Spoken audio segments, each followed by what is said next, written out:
Jika Wen Sue benar-benar melakukan sesuatu yang merugikan kita, bisakah kita membunuhnya? Chu Feng bertanya pada Ziling. Jika dia berani melakukan sesuatu yang buruk padamu, aku akan membunuhnya. Bukan hanya Wen Sue, tapi semuanya, jawab Ziling serius.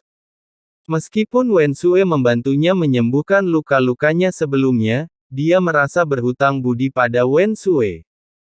Tetapi jika seseorang benar-benar berani melakukan sesuatu yang buruk pada Chu Feng, dia akan bersikap tidak baik.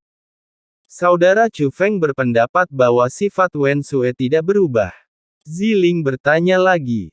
Tidak, hanya bertanya. Sebenarnya, menurutku Wen Sue telah berubah, kata Chu Feng. Perubahan yang bagus. Ziling bertanya. Iya, kata Chu Feng. Menurutku dia juga tidak seburuk itu, kata Ziling. Saya tidak ingin memikirkannya lagi. Ayo pergi dan berbisnis. Segera, Chu Feng dan Ziling berangkat. Perjalanan ini tidak dekat, tapi Chu Feng berjalan dengan sangat hati-hati. Bagaimanapun, lawan yang dia hadapi adalah Istana Suci Tujuh Alam. Chu Feng khawatir Istana Suci Tujuh Alam akan menimbulkan beberapa hambatan, jika ditemukan, itu akan menjadi masalah besar. Namun, jalan ini tidak terhalang, tanpa hambatan atau tindakan pencegahan apapun. Terlebih lagi, setelah semakin dekat ke tujuan, Chu Feng memperhatikan semakin banyak sosok dan mulai bergegas menuju tempat yang sama. Orang-orang itu telah mendengar beritanya dan datang untuk menyaksikan kegembiraannya. Dikatakan bahwa sebuah keluarga musnah. Setelah mendengar berita tersebut, Chu Feng tidak lagi terburu-buru dengan hati-hati, tetapi mengikuti orang-orang itu dan bergerak maju dengan cepat. Benar saja, mereka melihat kota yang sangat luas, dengan api yang membumbung ke langit, jaraknya masih jauh, namun bau darah sudah mulai mendekat.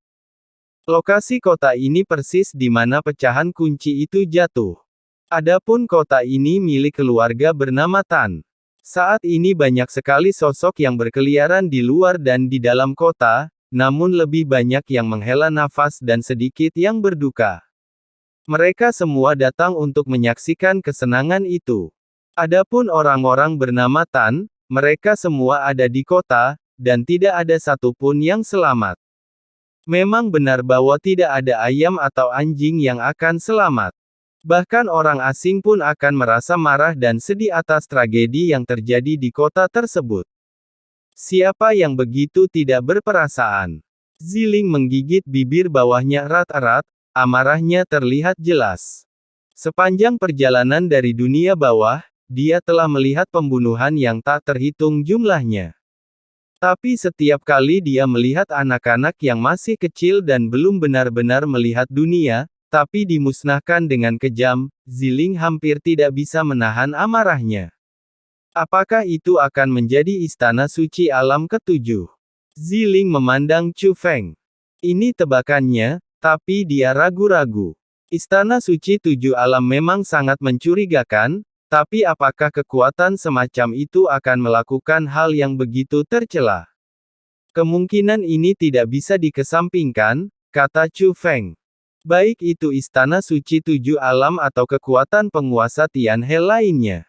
Yang disebut orang-orang terkenal dan jujur, hegemoni dari satu partai, semuanya duduk di singgasana mereka saat ini setelah badai berdarah yang tak terhitung jumlahnya. Metode kejam dari beberapa keluarga terkenal dan baik tidak lebih lembut dibandingkan metode keluarga jahat. Itu terlalu kejam. Saya tidak mendengar bahwa keluarga Wentan menyinggung siapapun, jadi mengapa mereka tiba-tiba dimusnahkan? Pada saat ini, seorang pria gemuk terbang dan mengerutkan kening ketika melihat pemandangan ini. Semua harta benda hilang. Pasti sudah dijarah. Apa alasan kamu perlu menjarah? Lakukan saja kalau kamu mau. Di dunia seni bela diri yang luas, yang lemah dan yang kuat memangsa yang kuat. Bukankah ini selalu begitu? Kata seseorang yang bepergian bersamanya. Tetapi keluarga Tan belum pernah mendengar tentang harta apapun. Siapa bilang keluarga Tan tidak memiliki harta? Apakah kamu lupa formasi keluarga Tan? Setelah mendengar percakapan ini, Chu Feng dan Ziling mendengarkan dengan cermat, berdiri. Dari percakapan selanjutnya dengan orang-orang itu, Chu Feng dan Ziling juga mengetahui bahwa meskipun kekuatan keluarga Tan tidak kuat, mereka memiliki warisan yang panjang. Ada rumor yang beredar bahwa dahulu kala, di awal era ini, seorang bangsawan datang ke keluarga Tan. Dengan bantuan pria bangsawan itu, keluarga Tan menjadi makmur sebentar, dan pria bangsawan itu masih membiarkan bab sebuah formasi. Formasi itu sangat istimewa, tidak terlalu besar, tetapi tidak dapat diguncang, dipindahkan, atau dibuka. Adapun apa yang ada di dalamnya, tidak ada yang tahu. Pria bangsawan itu hanya berkata bahwa keluarga Tan akan mengurusnya untuknya, dan mereka yang ditakdirkan akan datang dan mengambilnya. Masalah ini awalnya merupakan rahasia keluarga Tan yang tidak bisa diungkapkan keluar. Bagaimanapun, hal semacam ini bisa menyebabkan kematian, tapi tidak ada orang pintar yang akan memberitahu siapapun tentang hal itu. Tetapi, hutannya sangat luas sehingga tidak ada burung. Wajar saja jika terjadi masalah di keluarga Tan, karena tidak puas dengan keluarga dan menyimpan dendam, mereka pun menyebarkan rahasia keluarga Tan. Alhasil, keluarga Tan pernah menarik perlindungan sementara dari raksasa dunia ini. Tentu saja, raksasa itu tidak begitu baik hati, dan juga mendambakan harta karun dalam formasi. Setelah observasi, Behemoth menemukan bahwa meskipun keluarga Tan memang memiliki formasi yang sulit untuk diaktifkan, tapi tidak ada bau harta karun di dalam formasi. Selain itu, keluarga Tan kurang bagus di puncaknya, jadi saya merasa mungkin tidak ada yang bagus dalam formasinya, jadi saya menyerah pada keluarga Tan. Tentu saja, meski mereka tidak bisa merasakan nafas harta karun itu, banyak orang yang masih melewatkan formasi tersebut. Menurut rumor yang beredar, karena formasi ini, keluarga Tan mengalami banyak kesulitan selama bertahun-tahun. Namun tanpa kecuali, tidak ada yang bisa mematahkan formasi itu. Beberapa orang ingin menghilangkan formasi itu, tetapi mereka tidak bisa. Namun dengan banyaknya orang di sini, tidak dapat dipungkiri akan ada beberapa korban jiwa. Karena itu, banyak anggota keluarga Tan yang sudah lama meninggalkan tempat ini dan tinggal di tempat lain. Untungnya, seiring berjalannya waktu, rumor tentang formasi tersebut semakin sedikit. Karena semua orang merasa tidak ada yang baik di dalamnya.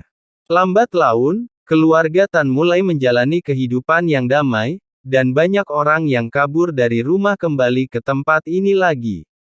Meski keluarga Tan tidak kuat, namun kembali sejahtera. Siapa sangka Ansheng sudah ada di sini. Bagaimana mungkin keluarga Tan yang sudah ada bertahun-tahun tiba-tiba mengalami bencana seperti itu?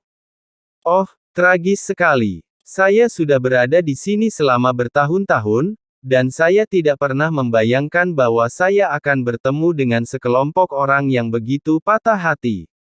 Semua orang menghela napas. Hilang, formasinya hilang. Tiba-tiba, seseorang berseru di kota, itu adalah suara seorang lelaki tua. Melihat ini, banyak penonton yang buru-buru terbang. Ketika Chu Feng mendengar ini, dia langsung terbang bersama Ziling. Suara itu berasal dari istana bawah tanah. Memasuki istana bawah tanah, ternyata kedalaman istana bawah tanah itu kosong, dan seorang lelaki tua berdiri di sana. Kemudian semakin banyak orang yang datang. Setelah mendengar percakapan mereka, Chu Feng juga mengetahui bahwa lelaki tua itu memiliki beberapa teman lama di keluarga Tan. Saya cukup beruntung bisa memasuki tempat ini, dan menurut apa yang dia katakan, pembentukan keluarga Tan ada di istana bawah tanah ini. Saat itu, dia mencoba melihat apakah dia bisa menggerakkan bagian ini, tapi tidak ada cara. Bukan hanya dia, banyak orang berkemampuan yang sudah mencobanya, namun tidak ada jalan. Saya tidak pernah menyangka sekarang, formasinya akan benar-benar dipindahkan.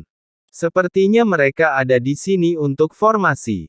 Orang ini bukan orang sepele. Ayo kita putus. Ayo kita putus dengan cepat. Kita tidak bisa menyinggung pembunuh ini. Namun, setelah mengetahui bahwa formasi itu hilang, dia datang untuk menyaksikan kesenangan itu. Orang-orang di sana menjadi pucat dan segera meninggalkan tempat itu. Bahkan lelaki tua yang memiliki hubungan lama dengan keluarga Tan pun tidak terkecuali. Tentu saja takut. Bahkan para master top di dunia ini tidak bisa berbuat apa-apa terhadap formasi itu. Siapa yang bisa memindahkannya? Mereka semua takut terlibat. Saat ini, hanya Chu Feng dan Ziling yang masih hidup di dalam dan di luar kota, belum lagi istana bawah tanah. Semua orang melarikan diri. Dan mereka yang awalnya datang untuk menyaksikan kegembiraan tidak berani datang setelah mendengar bahwa orang yang membantai keluarga Tan sangatlah kuat.